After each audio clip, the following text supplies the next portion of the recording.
माँ जीवित हैं और किन्होंने माँ को खो दिया। पर मेरा व्यक्तिगत मत यह है कि जिनकी माँ जीवित हैं, जिनके पिता जीवित हैं, वो दुनिया के सबसे संपन्न लोग हैं, वो दुनिया के सबसे अमीर लोग हैं, वो दुनिया के सबसे धनाढ्य लोग हैं। एक मिनट के लिए बचपन में लौटिएगा, याद कीजिएगा जब हम बहुत छोटे थे, माँ की गोद में थे, माँ का स्तनपान करते थे, तब माँ का एक स्तन मुंह में लेकर हमने उस माँ को दूसरे स्तन पर अपने छोटे छोटे पैरों से न जाने कितनी बार मारा, पर उस माँ ने हमें दूध पिलाना बंद नहीं किया।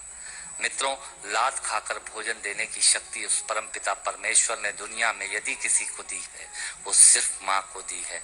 माँ के अलावा ताकत किसी के पास नहीं है। और माँ की वंदना में करता पड़ता हूँ। याद कीजिएगा उन दिनों में जब हम चौके में, रसोई में बैठकर खाना खाया करते थे और माँ खाना बनाती थी। उस वक्त थाली पर बैठकर हमने जब भी इधर उधर देखा, वो माँ समझ गई और उसने नमक का डब्बा हमारी तरफ सरका दिया। हमारे बिना बोले को समझने वाली वो माँ, जब हम उसे खो देते हैं, वो माँ हमें बहुत याद आती है। वो माँ जो हमारे परीक्षा देते जाते वक्त दही की कटोरी लेकर शगुन बनकर आकर खड़ी हो जाती थी, उसे हम खो देते हैं। वो माँ हमें बहुत याद आती है। रमेश सोच की 4 पंक्तियां माननीय नेताजी यहाँ बैठे हैं, मैं पढ़ता हूँ। मुझे अच्छी लगती है कि बहुत रोते हैं लेकिन दामन हमारा नम नहीं होता, इन आंखों के बरसने का कोई मौसम नहीं होता, मैं अपने दुश्मनों के बीच भी महफूज रहता हूँ, मेरी माँ की दुआओं का खजाना। स्वामीनाथ पांडे की 3 पंक्तियां सुनाता हूँ। स्वामीनाथ पांडे ने 3 पंक्तियों का उपन्यास लिखा। अमिताभ जी बैठे हैं, जया जी बैठी हैं। 3 पंक्तियों में पूरा उपन्यास लिख दिया। उसने लिखा, एक विधवा माँ थी, उसके 2 बेटे थे। एक बेटा नीचे वाले माले पर रहता था, दूसरा बेटा ऊपर वाले माले पर रहता था। विधवा माँ 15 दिन एक बेटे के यहाँ खाना खाती थी, विधवा माँ 15 दिन दूसरे बेटे के यहाँ खाना खाती थी। पर ये उस विधवा माँ का दुर्भाग्य था कि साल में जो महीने 31 दिनों के होते थे, उस एक दिन उस विधवा माँ को उपवास रखना पड़ता था। 9 महीने पेट में रखने वाली माँ जब एक जवान बेटे को एक दिन भारी लगने लगी, तब इस नालायक हास्य व्यंग के कवि ने कुछ पंक्तियां माँ के लिए लिखी। सुनिएगा, यात्रा कीजिएगा मेरे साथ। माँ संवेदना है, भावना है, एहसास है। माँ संवेदना है, भावना है, एहसास है। माँ जीवन के फूलों में खुशबू का वास है। माँ रोते हुए बच्चे का खुशनुमा पलना है। माँ मरुथल में नदी या मीठा सा झरना है। माँ मरुथल में नदी या मीठा सा झरना है। माँ लोरी है, गीत है, प्यारी सी थाप है।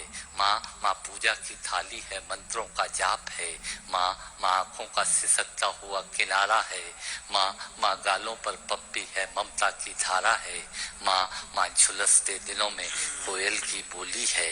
माँ मेहंदी है, कुमकुम है, सिंदूर है, रोली है। माँ कलम है, दवात है, स्याही है। माँ परमात्मा की स्वयं एक गवाही है। माँ त्याग है, तपस्या है, सेवा है। माँ फूंक से ठंडा किया हुआ कलेवा है।